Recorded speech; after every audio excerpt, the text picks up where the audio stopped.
في مباراة ودية جمعت المنتخب المغربي بنظيره الأوغندي، قدم الأسود أداءً مقنعاً وسيطرة واضحة على مجريات اللقاء من البداية حتى النهاية.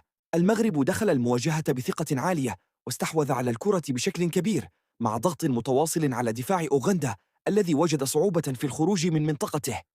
منذ الدقائق الأولى ظهر تركيز المنتخب المغربي في بناء اللعب والتمريرات السريعة بين الخطوط، وهو ما أثمر عن هدف مبكر جدا في الدقيقة الرابعة عبر نائل العنباوي، هدف منح المغرب أفضلية معنوية كبيرة وفتح المجال أمامه للتحكم الكامل في نسق المباراة.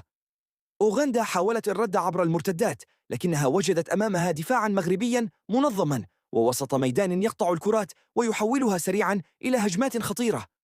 وفي الدقيقة 33 نجح إسماعيل صباري في تسجيل الهدف الثاني بعد تمريرة مركزة من نصير مزراوي ليضاعف النتيجة ويؤكد التفوق الواضح للمغرب.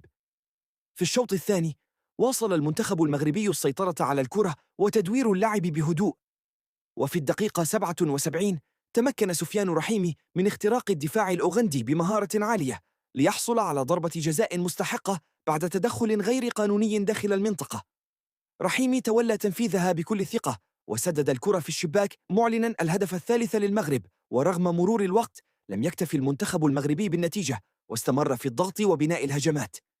وفي الدقيقة 88 جاء الهدف الرابع بعد عمل رائع من إلياس أخماش الذي قدم تمريرة ذكية نحو بلال الحموي.